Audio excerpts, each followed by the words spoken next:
Hello everyone, I hope you are doing well. Welcome to the series of BPSC PT Crash Course.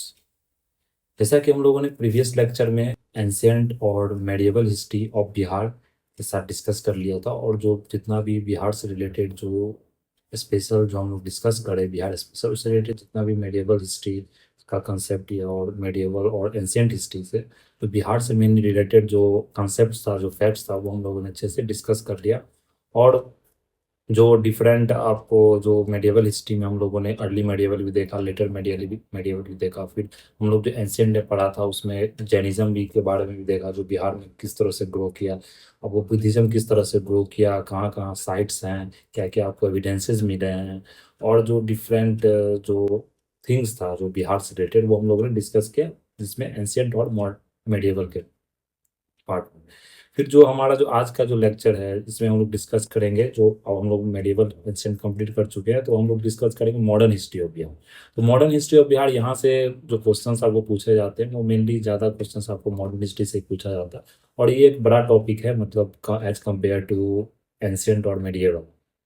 तो modern history में आपको यहाँ पर ध्यान रखना, आप बहुत सारे जो इसमें कॉन्सेप्ट्स है वो आपने जो बहुत सारे फैक्ट्स है वो आपने पढ़ा भी होगा जो जब हमने मॉडर्न हिस्ट्री ऑफ इंडिया में पढ़ा था। तो जैसे डिफरेंट बैटल्स हो गए, जैसे बैटल ऑफ जो डिफरेंट बैटल्स थे, चाहे मुगल्स के टाइम में बैटल्स हो या मतलब जो इंडियन फ्रीडम स्ट्रगल्स का जितने मूवमेंट्स हो वो मतलब हम लोग यहाँ पर देखेंगे। तो जैसे बैटल ऑफ बक्सर्स हो गया या मतलब जो प्लासी हो गया, तो पूरा देखेंगे और किस तरह से जो डिफरेंट यूरोपियंस का अराइवल हुआ आफ्टर मेडिएवल पीरियड के बाद, मुगल्स के बाद।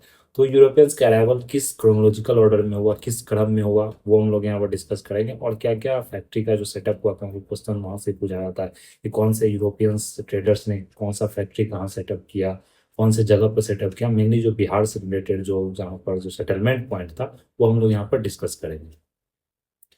तो अगर सबसे पहले हम लोग यहाँ अराइवल्स ऑफ यूरोपियंस की बात करें तो अगर देख सकते हैं जो हम लोग यहाँ पर अराइवल्स ऑफ यूरोपियंस की बात करें तो सबसे पहले जो बिहार आपको फेमस था वो इंटरनेशनली किसके नाम किसके लिए फेमस था, वो साल्ट पीटर। तो साल्ट पीटर के लिए फेमस था, जिससे जो गन पाउडर आपको बनाया जाता है, गन पाउडर यूज किया जाता है आपको बंदूक में, गन में, तो उसके लिए साल्ट पीटर आपको मेन एलिमेंट्स है उसके उससे आपको बनाया जाता है।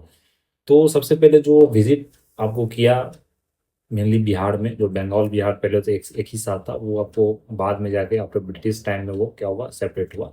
तो जो पोर्तुगीज सबसे पहले आपको जो फर्स्ट यूरोपियन ट्रैवलर था, फर्स्ट यूरोपियन जो आपको इंटर किया इंडिया में, तो वो कौन था, पोर्तुगीज। तो पोर्तुगीज सबसे पहले वो इंडिया में भी आया, लेकिन उसमें उसमें भी क्या हुआ कि सबसे पहले जो बिहार में आने वाला यूरोपियन था वो कौन था, आपको पोर्तुगीज। तो ये आपको यहाँ पर ध्यान रखना है। नेक्स्ट है कि जो ट्रेड सेंटर कहाँ था, वो हुगली उस समय था, वेस्ट बंगाल में। फिर 1632 में क्या हुआ कि डच फैक्ट्री आपको स्टैब्लिश हुआ, कहाँ पर, पटना में।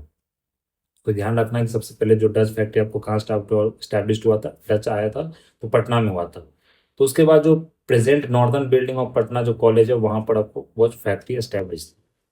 तो मेनली जो बिहार का जो कांटेक्ट था यूरोपियन नेशंस के साथ, मेनली वो कमर्शियल के रीजन से था, मतलब इकोनॉमिक इंपॉर्टेंस के वजह से था। आप जानते हैं मगध रीजन बहुत ही फ्लरिश रीजन था, गंगा का जो जितना भी बैंक्स एरिया सिचुएटेड जो भी रीजन था वो बहुत फ्लरिश रीजन था। वहाँ पर सबसे ज़्यादा ट्रेड आपको किया जाता था, क्योंकि जो ट्रेड रूट था पहले वो लैंड रूट से तो नहीं था, जो यूरोपियन मार्केट से जो कनेक्ट था हमारा वो किसके थ्रू था, वो सी के रूट के थ्रू था। तो इसलिए कनेक्शन आपको ज़्यादा था ट्रेड रूट के लिए बिहार से।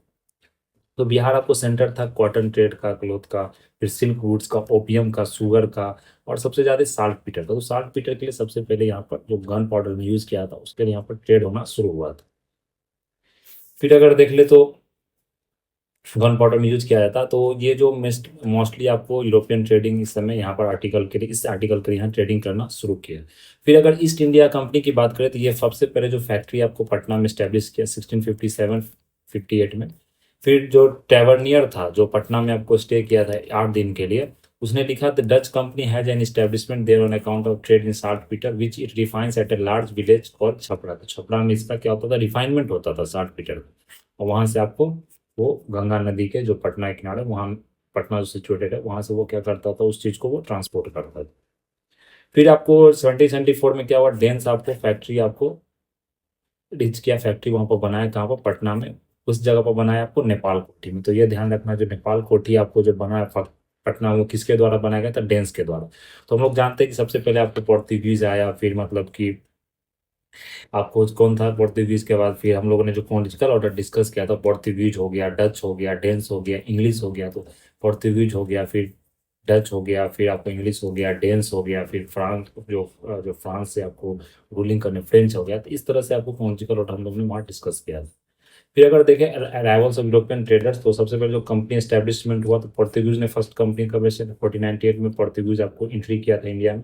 और सबसे पहले फैक्ट्री जो एस्टेब्लिश किया था कोचिन में। जो उस समय जो फैक्ट्री होता था वो वेयर हाउस होता था, मतलब वहाँ पर आप अगर फैक्ट्री बना रहे हैं तो वो क्या करें, आप वेयर हाउस करें। वहाँ पर किसी तरह का आप मतलब इंडस्ट्री सेटअप नहीं कर रहे हैं, किसी तरह का जो मटेरियल आप वहाँ पर मतलब मैन्युफैक्चर नहीं कर रहे हैं। वहाँ पर क्या कर रहे हैं कि आप मटेरियल खरीद रहे हैं मार्केट से, इंडियन मार्केट से, या बिहार में अगर सेटअप करें तो बिहार मार्केट से। और फिर वहाँ पर क्या करें, उस मटेरियल को आप एक जगह जमा करें। एक सिस्टम से जो गोडाउन होता है, वो गोडाउन का एक रूप था, उसे वेयर हाउस बोला जाता है, उसे फैक्ट्री बोला जाता था उस समय। तो ये फैक्ट्री से आपको कंफ्यूज नहीं होना। तो कोचीन में, गोवा में जो सबसे पहले पोर्तुगीज ने सेटअप किया था। फिर ईस्ट इंडिया कंपनी जो कि ब्रिटेन से आया था, उसने वेस्ट कोस्ट सूरत में सबसे पहले फैक्ट्री सेटअप किया, फिर बॉम्बे में, फिर ईस्ट कोस्ट कोरोमंडल, मसूलीपट्टनम। तो ये फैक्ट्री आपको ध्यान रखना। फिर बंगाल में इसने मद्रास में और कोलकाता में सेटअप किया। फिर डच ईस्ट इंडिया कंपनी की बात करें तो वो आपको कोरोमंडल, पुलिकट, नागपट्टनम, फिर बंगाल हुगली में 16 से 55 ऑनवर्ड्स उसने फैक्ट्री सेटअप किया। फिर डेनिश की कंपनी की बात करें तो उसने सेरमपुर में आपको फैक्ट्री का स्टैब्लिशमेंट किया। फिर फ्रेंच ईस्ट इंडिया कंपनी की बात करें तो सूरत में, पौंडीचेरी में। इस तरह से वो पूरा मतलब क्रोनोलॉजी था, पोर्तुगीज के बाद इंग्लिश के बाद डच, डेंस और फ्रेंच। यह क्रोनोलॉजी आपको यहाँ पर ध्यान रखना। तो अगर यहाँ पटना में जो फैक्ट्री देखे तो पटना का जो फैक्ट्री किसने स्टैब्लिश किया सबसे पहले, आप यहाँ पर देख सकते हैं, डच ने स्टैब्लिश किया था 1632 में पटना में। ईस्ट इंडिया कंपनी ने 1657 में पटना में स्टैब्लिश किया। फिर डेंस ने स्टैब्लिश किया 1774 में पटना में। फिर फ्रेंच फैक्ट्री आपको पटना में स्टैब्लिश नहीं है। तो ये आपको यहाँ पर ध्यान रखना कि तीन जो यूरोपियंस ट्रेडर्स थे, जो आपको अराइवल्स, जो यूरोपियन ट्रेडर्स का अराइवल्स हुआ इंडिया में, तो जो वो आपको बिहार में, मेनली जो बिहार में जो फैक्ट्री सेटअप हुआ किसके द्वारा हुआ? डच के द्वारा हुआ। और Britain English east India company के द्वारा हुआ, ब्रिटिश के द्वारा। और नेक्स्ट आपको डेंस के द्वारा, फ्रेंच के द्वारा आपको फैक्ट्री सेटअप बिहार में नहीं हुआ था। तो ये आपको यहाँ पर ध्यान रखना। तो सबसे पहला जो एंट्री हुआ था यूरोपियंस का, वो किसका हुआ था? पोर्तुगीज का हुआ था। तो first European to enter Bihar. Portuguese जो ट्रेड करता था किसमें? स्पाइसेस, टेक्सटाइल के लिए भी स्पाइसेस यूज करता था, टेक्सटाइल में इंडस्ट्री, टेक्सटाइल के लोग टेक्सटाइल पोर्ट मतलब ट्रेड करता था। फिर अगर देखें तो कॉटन प्रोड्यूसिंग रीजन था, तो वहाँ कॉटन का भी ट्रेड होता था। फिर अगर बोले तो हुगली सबसे पहला प्लेस था जिसने वहाँ पर फैक्ट्री सेटअप किया था 1579 में, 18 में। इस समय किससे परमिशन वहाँ पर उस समय लिया गया था? इम्परर अकबर के द्वारा परमिशन लिया गया था। जो मतलब कि आपको, जो किसको परमिशन दिया था अकबर ने? पेड्रो टैवेरेस। तो ये इसको किसने क्या किया था? जो पोर्तुगीज का जो कैप्टन था उसको परमिशन दिया था कि आप वहाँ फैक्ट्री लगा सकते हैं। तो ये एम्परर अकबर द्वारा दिया गया था। सबसे पहले हुगली में आपको स्टैब्लिश हुआ था। ये आपको यहाँ पर ध्यान रखना है। फिर अगर देख ले तो जो एम्परर अकबर था उसने परमिशन पोर्तुगीज पेड्रो टेबरस को दिया। फिर 1599 में पोर्तुगीज फिर से क्या किया, आप लोग चर्च बनाया एक बंडेल में। तो फर्स्ट क्रिश्चियन चर्च जो बंगाल में आपको बंडेल चर्च बना था, जिसे हम लोग आज बंडेल चर्च के नाम से जानते हैं, वो बंडेल जगह पर आपको बना हुआ। कहाँ पर? बंगाल रीजन में। ये भी पोर्तुगीज का सबसे पहला जो चर्च था आपको बनाया गया है इंडिया में, मेनली बंगाल रीजन में। फिर अगर हम लोग ईस्ट, जो इंग्लिश ब्रिटिश से जो उसके बाद पोर्तुगीज के बाद जो ब्रिटिश का आपको अराइवल हुआ, तो ब्रिटिश का देखें तो वो सेकेंड यूरोपियन था। जो सबसे पहला फैक्ट्री जो पटना में आपको बनाया था, वो कहाँ बनाया था? पटना एट आलमगंज 1620 में। तो वो 60 मीटर का फैक्ट्री था जो कि गन पाउडर के लिए यूज किया जाता है, वो 1621 में क्लोज हो गया। तो ये ध्यान रखना, मतलब यहाँ आपको बनाया गया था ईस्ट इंडिया कंपनी द्वारा 1620 में पटना में। तो अभी बोला जाता है कि जो उसके बाद जो 1651 में ब्रिटिश इंडिया को रिवाइव द फैक्ट्री, जो अब मतलब कि प्रिंटिंग प्रेस के तरफ गुलजार बाग में उसे यूज किया जाता है। यहाँ ध्यान रखना, पटना आलमगंज में फैक्ट्री बनाया गया था 1620 में। फिर नेक्स्ट जो डच जो फैक्ट्री एस्टेब्लिश किया था, तो वो सबसे पहले डच जो ट्रेड करता था, वो किस मटेरियल में ट्रेड करता? टेक्सटाइल हो गया, साल्ट पीटर हो गया, फूड ग्रेन्स हो गया। और फिर जो डस्ट ईस्ट इंडिया कंपनी जो स्टैब्लिश हुआ था पटना में, जो सबसे पहले फैक्ट्री सेटअप किया था, वो 1632 में सेटअप किया था, जो कि अभी पटना कलेक्ट्रेट के नाम से, जहाँ पर कलेक्ट्रेट का पूरा रीजन है पटना कलेक्ट्रेट, वो आपको है, वहीं पर फैक्ट्री सेटअप हुआ था 1632 में। फिर अगर डेंस की बात करें तो इसने फैक्ट्री आपको नेपाली कोठी में, नेपाली कोठी के नाम से मतलब जो जगह है पटना में, वहाँ इसने फैक्ट्री सेटअप किया था फिर 1774 में dense east India company establish हुआ था, जो कि नेपाली कोठी आपको पटना में सेटअप किया था। तो ये आपको ध्यान रखना है कि कहाँ पर कौन फैक्ट्री, तो डेंस ने सेटअप किया, डच ने सेटअप किया, पोर्तुगीज ने सेटअप किया, और इंग्लिश ईस्ट इंडिया कंपनी जिसे ब्रिटिश का था वो उसने सेटअप किया। तो ये आपको जितना भी फैक्ट्री सेटअप था वहां से क्वेश्चन पूछा जाता है, कम से कम अगर प्रीवियस ईयर क्वेश्चन भी आप एनालाइज करेंगे तो वहां देखेंगे फैक्ट्री का क्वेश्चन आपको बीपीएससी में, यूपीएससी में और डिफरेंट स्टेट पीसीएस में पूछा जाता है। किस में मतलब जैसे अगर स्टेट पीसीएस तो मेनली वो स्टेट से रिलेटेड पूछा जाता है, उस स्टेट में ब्रिटिश या और डिफरेंट जो यूरोपियंस थे उसने कब फैक्ट्री वहां से सेटअप किया था। तो अगर नेक्स्ट देखें तो ब्रिटिश इंडिया कंपनी और बिहार के बारे में यहाँ देखें तो किस तरह से कॉन्क्वेस्ट हुआ था। तो अगर हम लोग ने पढ़ा था फारूक सियार के बारे में, जिसका कोरोनेशन आपको पटना में होता। फर्स्ट ऐसा एक मुगल जो एम्परर था जिसका कोरोनेशन, जो उसने मतलब शपथ लिया था, स्वर्ण किया था, वो कहाँ किया था, पटना में। तो 1773 में एम्परर जो फारूक सियार था उसने फरमान आपको जारी किया था। हम लोग ने मेडल में पढ़ा था कि फरमान जो इसे गोल्डन फरमान बोला जाता, उसने क्या किया था, जारी किया था, जिसमें उसने क्या किया, कंपनी को पूरा राइट दे दिया था, वो ट्रेड कर सकता है बंगाल में, बॉम्बे और मद्रास रीजन में फ्री ऑफ कस्टम ड्यूटी। किसी तरह का जो कस्टम क्या होता है, इंपोर्ट एक्सपोर्ट ड्यूटी, मतलब इंपोर्ट एक्सपोर्ट ड्यूटी बिना पे किए हो, या बाहर से जैसे कोई मतलब सामान आप ला रहे हैं बेचने के लिए, तो क्या होता था, इंपोर्ट ड्यूटी और एक्सपोर्ट ड्यूटी आपको देना पड़ता है। यहाँ से भी सामान अगर आप जाके ब्रिटेन में या किसी तरह का यूरोपियन कंट्री में आप बेच रहे हैं। लेकिन वो क्या, जो इम्परर जो फारूक सियार था उसके पीछे भी एक रीजन था कि वो बहुत बीमार था, तो ब्रिटिश ने अपना मतलब जो फिजिशियन था उसको भेजा था, तो उसने उसको ठीक कर लिया। तो उसी के मतलब खुश होने के कारण इसने क्या किया, फरमान जारी कर दिया, इसे गोल्डन फरमान भी बोला जाता है। तो ये जो जारी किया गया था एम्परर फारूक सियार द्वारा 1717 में, उस समय ब्रिटिश को जो बॉम्बे और बंगाल और मद्रास में वहां पर बिना किसी कस्टम ड्यूटी को पे किए हुए, एक्सपोर्ट एंड इम्पोर्ट ड्यूटी को पे किए हुए, वहां पर ड्यूटी फ्री ट्रेड आपको करने के लिए उसने क्या किया, मंजूरी दे दी। तो company was also permitted to, उसने और नेक्स्ट जो ये फर्स्ट था आपको, और जो सेकंड उसने क्या किया था वहां पर जो मंजूरी दिया था कि अपना वो क्वाइन को मिंट कर सकता, जो ब्रिटिश था वो अपना, जो इंग्लिश ईस्ट इंडिया कंपनी था वो क्या कर सकता, अपना क्वाइन को मिंट कर सकता।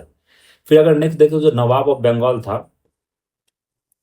वो उसने क्या किया, आपको जो नवाब ऑफ बंगाल था, however showed scarce regard for the imperial फरमान। फिर जो नवाब, जो ये तो आपको फारूक सियार आपको मेन जो एम्परर था, लेकिन जो नवाब बंगाल था उसने इस चीज़ को मतलब देखा कि क्या हो रहा है, कि क्योंकि जो ब्रिटिश को अगर एक्सपोर्ट इंपोर्ट ड्यूटी पे करना पड़ता था तो उससे क्या होता था, कंपटीशन रहता था। लेकिन अगर देखा कि ये मतलब फरमान इसने जारी कर दिया, उसका मिसयूज भी हो रहा है, मतलब जो दस्तखत का मिसयूज भी हो रहा है फरमान का।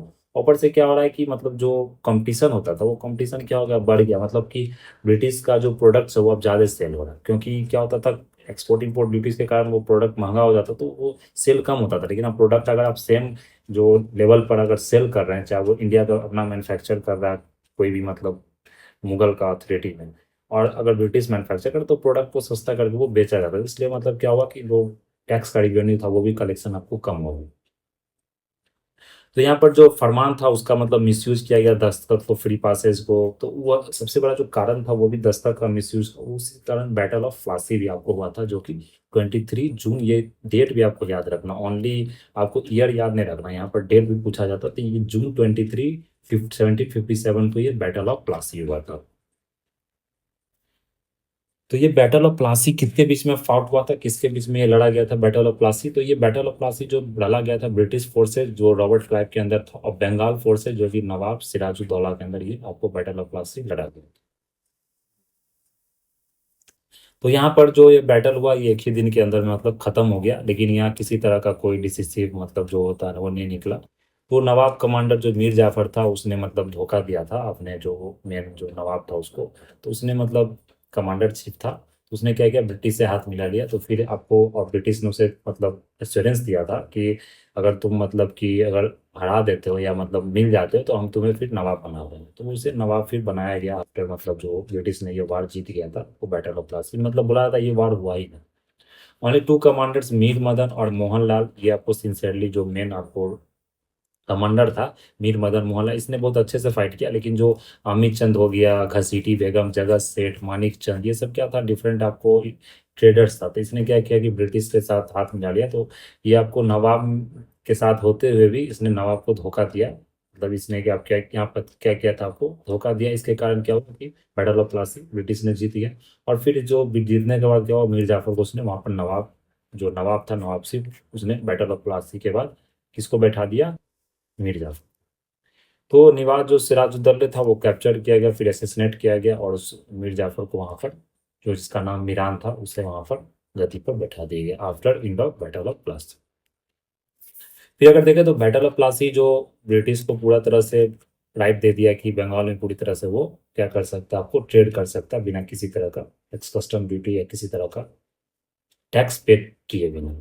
तो it mark the beginning of drain of wealth, यहीं से ड्रेन ऑफ वेल्थ शुरू हो गया, जो कि इंडिया से ब्रिटेन होता था। पहले क्या होता था कि मतलब जैसे आप इंडिया में किसी तरह का प्रोडक्ट्स खरीद रहे हैं तो इंडिया के जो ट्रेडर्स होता था उसको फायदा होता था, तो उससे क्या होता था कि गवर्नमेंट को भी वहाँ का जो मुगल गवर्नेंस है या मुगल का जो अपना या किसी तरह का गवर्नमेंट है तो उसको वहाँ पर क्या होता टैक्सेस मिलता था, जो अथॉरिटेरियन उसको टैक्स मिलता था, उसके कारण क्या होता था एक तरह से कुछ डेवलपमेंट वर्क होता था। अब क्या हो गया, ब्रिटिश खुद ही मतलब यहाँ ट्रेड कर रहा है, खुद इस प्रोडक्ट को वहाँ बेच रहा है, तो यहाँ भी ट्रेड कर रहा है, तो यहाँ उस प्रोडक्ट को कम दाम में खरीद रहा और क्या हो रहा है, एक्सपोर्ट भी करके वहाँ ज़्यादा दाम में आपको बेच रहा है। तो ब्रिटिश को अब वो इसी प्रोडक्ट को इंडिया में खरीद के इंडिया ही में इस प्रोडक्ट को बेच रहा है, तो ये क्या हुआ, एक ड्रेन ऑफ वेल्थ बोल सकते हैं। पहले क्या होता था, जो बुलियन का फ्लो होता था वो ब्रिटेन से इंडिया होता था, तो इंडिया में इसलिए सोने की चिड़िया बोला जाता है।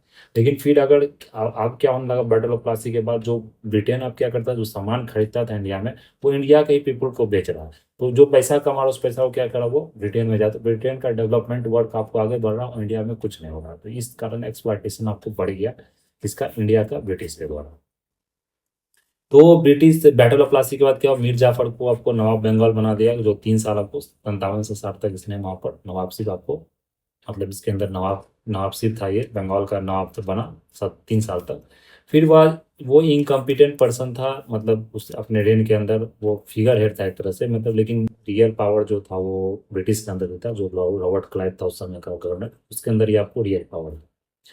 तो यहाँ पर उसने क्या किया था, जो मीर जाफर था, राइट टू फ्री ट्रेड दे दिया था बंगाल, बिहार और उड़ीसा में ब्रिटिश को। तो पहले तो बंगाल, बिहार और जो आपको जो महाराष्ट्र रीजन था, तो वहाँ तो पहले ब्रिटिश को मिल ही गया था, उड़ीसा में भी क्या होगा, ब्रिटिश को आपको फ्री ट्रेड राइट मिल गया। तो डेथ ऑफ मीर जाफर के सन के बाद, जो after death of Mir Jafar son Miran, तो उसका क्या, मीर कासिम को नवाब बना दिया, जो सन इन लॉ था, तो ये नॉमिनेटेड इसे यहाँ पर बना दिया गया। फिर जो मीर कासिम की बात करें तो इसने क्या किया था, आपको council assured English that he would give more than Mir Jafar में, तो बोला कि मीर जाफर जितना देते हैं उससे ज़्यादा आपको यहाँ पर देंगे। तो फिर से क्या हुआ कि आपको एग्रीमेंट हुआ कंपनी के साथ, तो फिर से एक लड़ाई लड़ा गया था, the company agree to put him on the throne. तो मीर कासिम आपको वहाँ पर उसको नवाब बना दिया गया, जो कि कौन था, वो जमींदारी राइट दे दिया, किस जगह का, बुर्दवान का, मिदनापुर का, चिटगोंग का, ब्रिटिश ऑफिशियल्स को। और उसके बाद उसने पे भी किया था 2.9 मिलियन, तो समझ सकते हो उस समय कितना ये पेमेंट था, इसने पे भी किया। तो फिर देखा कि अब मीर कासिम अगर देख, फिर ब्रिटिश ने देखा कि मीर कासिम क्या कर रहा है, उसी के साथ मतलब कि बोल सकते हैं कि धोखा कर रहा है ब्रिटिश के साथ, तो उसे कंपनी को अलाउ नहीं कर रहा है कि किसी तरह से वो क्या कर सके, अच्छे से ट्रेड कर सके। तो फिर इसने क्या किया, मीर कासिम को भी हटाने का कोशिश किया गया ब्रिटिश के द्वारा। उसी के बाद अब बैटल ऑफ बक्सर आपको वार के रूप में, मतलब बैटल ऑफ बक्सर हम देखेंगे, उसी कारण क्या हुआ, बैटल ऑफ बक्सर हुई। तो जो बैटल ऑफ बक्सर हुआ था उसमें किस किस ने पार्टिसिपेट किया था, यहाँ पर मीर कासिम ने पार्टिसिपेट किया था, जो बंगाल मीर जाफर नवाब बंगाल जो था। फिर अगर देख लेंगे तो शुजाउद्दौला ये नवाब अवध था, फिर शाह आलम टू ये मुगल एम्पर थे, ये तीनों ने मिलकर क्या किया था, अपना सेना खड़ा किया, तीनों ने मिलकर लड़ाई लड़ा था बैटल ऑफ बक्सर में, किसके, ब्रिटिश के अंदर में। तो उस समय जो ब्रिटिश के अंदर में कौन सा था, हेक्टर मुंगो, ये ब्रिटिश आर्मी मेजर था। रॉबर्ट क्लाइव भी उस समय, मतलब बाद में इसने साइन किया, रॉबर्ट क्लाइव फिर वापिस आया तो उसने साइन किया था आपको ट्रीटी शुजाउद्दौला के साथ और शाह आलम टू के साथ, जो कि कौन था आपको, शाह आलम टू ये मेनली ब्रिटिश एम्पर, ये मुगल एम्पर था। शुजाउद्दौला कौन था, ये आपको, ये नवाब अवध था, और मीर कासिम कौन था, नवाब ऑफ बंगाल था। तो जो बैटल ऑफ बक्सर होने का कारण क्या था कि दस्तक का मिसयूज होने लगा, जो फरमान से ब्रिटिश को दिया गया था, फिर बहुत सारे जो प्राइवेट ट्रेड भी आपको उसके अंदर होने लगा। फिर जो मतलब बोला जाता है कि जो कॉन्फिडरेसी था मीर कासिम और शाह आलम का, तो वो फिर मिलकर उसने लड़ाई किया, उसने चाहा कि इंग्लिश को बंगाल से हम हटा दें, मतलब ओवरथ्रो कर दें। तो ये आपको मेनली जो बैटल हुआ था इंग्लिश साइड से ही लड़ा गया था, लेकिन आपको जो बैटल जीत नहीं पाया, 3 आर्मी मिल के भी इस बैटल को ब्रिटिश से मतलब जीत नहीं पाया, तो ब्रिटिश ने इस बैटल को जीत लिया, बैटल ऑफ बक्सर, जो 17, अब वो कब हुआ था, 64 में हुआ था। और उसके बाद क्या हुआ कि मतलब फिर बैटल जीतने के बाद जो रॉबर्ट क्लाइव जो उस समय फिर से गवर्नर बना, तो उसने क्या किया कि आपको साइन किया था, क्या चीज़, जो ट्रीटी ऑफ इलाहाबाद था, ये आपको साइन किया गया था किसके बीच में, शुजाउद्दौला और शाह आलम टू के बीच में। फिर उसके बाद क्या हुआ कि nawab Bengal Mir Qasim, immediately on becoming the nawab Bengal Mir Qasim began to exercise power, थी हम लोग देख लिया कि मीर कासिम आपको पावर करने लगा। फिर मीर कासिम ने उस समय क्या किया था कि आपको मुर्शिदाबाद से मुंगेर को कैपिटल को शिफ्ट कर लिया था, जो मुंगेर आपको बिहार में है। तो ये आपको यहाँ पर ध्यान रखना, किसने शिफ्ट किया था आपको, मीर कासिम ने शिफ्ट किया था। तो इसने मिस यूज ऑफ दस्ता कह रहे क्या किया कि फ्री पास दे दिया इंडियंस को भी, इंडियन ट्रेडर्स को भी। तो ये बैटल ऑफ बक्सर का मेन आपको काउज माना जाता है। तो मेजर एडम्स, मेजर नॉक्स, ये मुंगेर पटना, मीर कासिम को मतलब कि कैप्चर कर दिया मुंगेर, फिर मीर कासिम को बिहार छोड़ना पड़ा अवध के लिए। तो वो अपना अवध था, उससे फिर मिलकर इसने क्या किया, लड़ाई लड़ी। तो ये आपको इसको सपोर्ट ही मिला एम्परर शाह आलम टू का, नवाज सजाउद्दौला अवध अवध का। फिर उसके बाद उसने 10 लाख और 17 लाख रुपीज आपको पे किया इस दोनों एम्परर को, मतलब कि इस मिलके वो लड़ाई लड़ सके। फिर अगर देख ले तो फिर वो आपको लड़ाई हुआ, जो कब लड़ाई हुआ था ये ध्यान रखना, 22 अक्टूबर 1764 को ये लड़ाई लड़ा गया था, बैटल ऑफ बक्सर। तो इसमें ब्रिटिश ट्रूप्स किसके अंदर हेडिंग कर रहा था, major Hector Munro. Combined forces किसका था, Mir Qasim Shujauddaula nawab of Awadh, and Shah Alam to Mughal emperor. Mir Qasim क्या था, नवाब ऑफ बंगाल। तो बैटल ऑफ ब्रिटिश ने बैटल पूरी तरह से जीत गया, जीत लिया। फिर विक्ट्री क्या किया, ब्रिटिश को आपको डी फैक्टो रूलर्स बना दिया, जो रियल रूलर्स था डुअल गवर्नमेंट सिस्टम को, वो रियल रूलर्स बना दिया। लेकिन ब्रिटिश ने चाहा कि अभी हम पावर पूरी तरह से एक्वायर नहीं करें, तो दिखाने के लिए उसने क्या किया कि नवाब सीट में जो मीर जाफर था उसको फिर से नवाब में बैठा दिया, और अपने मतलब कि जो एडमिनिस्ट्रेटिव रोल था या मतलब रिवेन्यू कलेक्शन था वो खुद अपने पास रखा। तो यहाँ पावर विथ रिस्पॉन्सिबिलिटी बोल सकते हैं एक तरह से, आ गया किसके साथ, ब्रिटिश के साथ। तो मीर जाफर को फिर से रीइंस्टेट कर दिया नवाब, फिर वो 1675 मर गया, तो उसके बाद फिर नवाब सिर्फ आपको खत्म हो गया। तो ही रिमेंड पपेट, पपेट के मतलब कठपुतली की तरह ब्रिटिश के अंदर रहा था। डुअल सिस्टम गवर्नमेंट आपको चला था, डुअल सिस्टम याद रखना, 1764 के बाद क्या होता है, डुअल सिस्टम गवर्नमेंट आपको चला था। फिर 1772 में क्या किया, जो पेंशन ऑफ कर दिया कंपनी को, तो डायरेक्ट चार्ज कंपनी ने क्या है, बंगाल का ले लिया। फिर क्लाइव रिटर्न टू इंग्लैंड, तो इंग्लैंड क्लाइव रिटर्न हो गया था, फिर उसने आया तो फिर उसी ने क्लाइव आपको साइन किया था, जो ये हम लोग देखे थे अभी एम्परर के साथ। तो ये किस क्या साइन किया था यहाँ पर आपको, ट्रीटी ऑफ इलाहाबाद किसने साइन किया था 1765 में। उस ट्रीटी में क्या था कि जो सुजाउद्दौला था उसे अपना किंगडम मिल गया अवध, जो लेकिन जो डिस्ट्रिक्ट कारा और इलाहाबाद था वो डिस्ट्रिक्ट ब्रिटिश ने अपने ले लिया, ऊपर से 50 लाख रुपया ही फाइन भी लिया।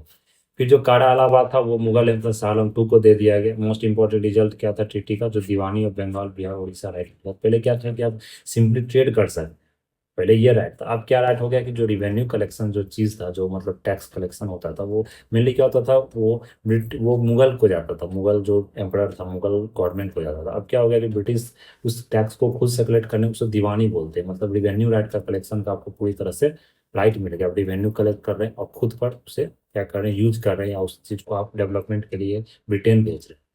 तो ये मतलब ब्रिटिश का मेन आपको जो बिहार में और बंगाल में जो रीजन में जिस तरह का बैटल हुआ वो हम लोग यहाँ देखते हैं। फिर आउटकम की बात करें बैटल ऑफ बक्सर में, तो Mir Qasim Shujauddaula and Shah Alam two battle lost कर गया, जो कि अक्टूबर 22 1764 हुआ था। फिर मेजर हेक्टर मुंडो ये बैटल आपको जीत गया। तो ये आपको ध्यान रखना, जो आर्मी के अंदर कौन सा था और कौन सा मुगल में फाइट किया था। पर इंग्लिश देखे, English become a great power in the northern India. Mir Jafar क्या था, जो नवाब बंगाल था, वो आपको पूरा डिस्ट्रिक्ट जो मिदनपुर बुर्दवान चिटगोंग ये इंग्लिश को दे दिया, जो उससे जो रिवेन्यू कलेक्ट होता है वो मेंटेनेंस करे army. English also permitted duty free trade, English को मिल गया, एक्सेप्ट ड्यूटी फॉर 2% ऑन साल। तो साल पर मतलब की ड्यूटी आपको वहाँ पर लगाया जाता है। तो साल पर जो ट्रेड करने के लिए उसने उसको ड्यूटी मतलब वो नहीं छोड़ा, लेकिन जो ड्यूटी फ्री ट्रेड था वो ग्रांट कर दिया गया इंग्लिश। फिर उसके बाद क्या हुआ कि मीर जाफर के डेथ के बाद नजीम उद्दौला को अपॉइंट किया गया नवाब ने, जो रियल एडमिनिस्ट्रेशन पावर तो वो आप जानते हैं कि इंग्लिश के पास ही था। तो ये आपको यहाँ पर ध्यान रखना। फिर Clive made a political settlement with emperor Shah Alam two Shujauddaula, ये ट्रीटी ऑफ इलाहाबाद हमने देख लिया 1765 में। तो मेनली ये मतलब किसे पढ़ सकते हैं आप, लेकिन जो डेट आपको है मेनली यही पूछा जाता है, ट्रीटी ऑफ इलाहाबाद किसके बीच में लड़ा था, battle of Buxar, battle of Plassey, कौन कौन सा मतलब गवर्नर था उसमें, तो ये आपको वहाँ पर ध्यान रखना। फिर अगर नेक्स्ट हम लोग देख लें यहाँ पर, तो ये टॉपिक हम लोग यहाँ पर कंप्लीट कर लेते हैं। तो जैसे डायरकिन बिहार, तो डायरकिन बिहार क्या हो गया आपको, तो जो पेंशन आपको मतलब क्या था कि जो बैटल ऑफ बक्सर के बाद डुअल सिस्टम चलने लगा कि रेवेन्यू कलेक्शन आपको ब्रिटिश के पास रहेगा, जो मतलब एडमिनिस्ट्रेशन पावर जो था, जो देख रेख का जो काम था वो किसे दे दिया गया, नवाब को दे दिया गया। इसी को डायरकी सिस्टम आपको बोला जाता है। फिर ब्रिटिश ने क्या किया कि आपको पेंशन कर दिया, मतलब जितना भी आपको नवाब ववाब था उसको। फिर राजा सीताराम राय को उसने क्या किया, दीवान बनाया आपको। दीवान क्या होता है कि वहाँ से रेवेन्यू कलेक्ट कर सके। फिर उसके बाद क्या हुआ, धीरज नारायण, इससे वो एफिशिएंट एडमिनिस्ट्रेशन नहीं था, उसे ऑफिस से आपको क्या डिसमिस कर दिया गया। फिर राजा सीताराम राय को नवाब नाजिम, जिसे नवाब बोला जाता है, मतलब वो नवाब नहीं बोल सकते, मतलब नायब नाजिम ऑफ बिहार बनाया गया। वहाँ पर उसने वो क्या था, एक तरह से दीवान था, वो रेवेन्यू कलेक्ट करता था। Each place a great agent of the emperor was taken by मुनीरुद्दौला बिखान पहाड़ी नवाब फैमिली, उसको वहाँ पर एम्पर बना दिया गया। फिर 1766 में क्या हुआ कि क्लाइव जो कांग्रेस आपको हेल्ड किया मीटिंग आपको कहाँ, छपरा में। तो सुजाउद्दौला द्वारा अटेंड किया गया था, और बहुत सारे एम्पर जाता राज रोहिला उसके द्वारा अटेंड किया गया था। फिर ट्रीटी आपको उसमें बना, दिस पार्टीज वो अपना mutual defence against any aggression of Marathas, उसके बीच में किसी तरह का मराठास का अटैक ना, उसी के उसमें क्या ट्रीटी आपको एस्टेब्लिश हुआ था। फिर बिहार आपको क्या किया कि मतलब English from the vast tower of the English during a peace pattern in northern India, but the company troops that stand Bihar offers the common people in various।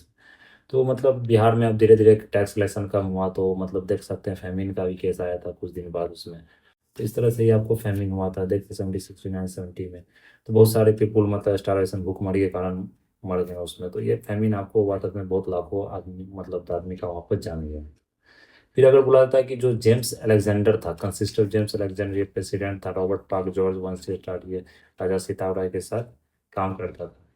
ये रेवेन्यू कलेक्शन का वो काम करता था। फिर जेम्स अलेक्जेंडर देखे तो ये मुर्शिदाबाद में इसको ट्रांसफर कर दिया गया, रिकार्ड बरवाली को ये इसने सक्सीड किया काउंसिल ऑफ रेवेन्यू में पटना। फिर जॉर्ज वंशी स्टार्ट किया था, इसने सक्सीड किया बारवेल को as president of the council in 1772। फिर नेक्स्ट ईयर ये आपको थॉमस लेन हो गया। तो ये सब इतना ध्यान नहीं रखना, जो इंपॉर्टेंट वो दे लेते हैं। फिर 28 में पटना काउंसिल रेवेन्यू एबोलिस्ट किया गया, William Maxwell became the revenue of chief of Bihar. तो ये डेथ ऑफ सीताराम राय के बाद क्या, वारन Hasting appointed his son Kalyan Singh को, उसने क्या किया, वहाँ पर दीवान बना दिया गया। फिर अगर यहाँ पर हम लोग देखें तो हेस्टिंग को appointed Khayali Ram and Sadhu Ram as a nawab diwan Kalyan Singh. ये सब उतना आपको डीप में नहीं याद रखना। Kalyan Singh could not successfully collect the revenue in the pargana interstate में, फिर से वहाँ पर हटा दिया गया। ये आपको ध्यान रखना। तो बिहार और बंगाल में जो फैमिन आया था 1783 में, तो देख सकते हैं फैमिन कितना मतलब ज़्यादा, क्योंकि उस समय क्या होता पूरी तरह से रेवेन्यू कलेक्शन ब्रिटिश के हैंड में चला। तो ब्रिटिश 1 रुपया भी यहाँ खर्च नहीं करता था, तो वो पूरा पैसा इंग्लैंड या ब्रिटेन भेज दिया जाता था। तो इसके कारण यहाँ पर हुआ। तो उसी समय आपको ये मतलब जो फैमिन के बाद ये जो गोलघर देखते हैं आप, जो पटना का मेन आपको मॉन्यूमेंट्स बताया जाता है गोलघर, तो गोलघर उसी से बना। गोलघर क्या था कि अनाज को कलेक्ट करने के लिए गोदाम, गोडाउन टॉप से बनाया गया था, इसलिए देखते हैं बड़ा बहुत बड़ा एक गोडाउन है, पूरा मतलब गोल है आपको राउंड शेप में। तो वो किसके द्वारा बनाया गया था, ये ध्यान रखना, जॉन गास्टिन के द्वारा 1786 में बनाया गया था आफ्टर फैमिन। तो यहाँ पर क्या होता है, उसने अनाज को कलेक्ट करने के लिए से गोलघर को वहाँ पर इस्टेब्लिश किया था, बनवाया था। तो इतना हमको यहाँ पर ध्यान रखना है बिहार से रिलेटेड। नेक्स्ट हम लोग जो देखेंगे आपको नेक्स्ट लेक्चर में, और नेक्स्ट लेक्चर हम लोग जो यहाँ पर डिस्कस करेंगे आपको, वो है जमींदारी सिस्टम से रिलेटेड जो टॉपिक्स है वो हम लोग डिस्कस करेंगे। फिर अर्ली सिविलियन जो ट्राइबल्स अपराइजिंग्स था बिहार में, मेनली बिहार से रिलेटेड, जो बिहार स्पेशल का ही कोर्स है, तो हम लोग यही चीज़ वहाँ पर डिस्कस करेंगे। तो इस लेक्चर के लिए हम लोग इस वीडियो में अभी इतना ही रहने देते हैं। That's all for today. Thank you very much.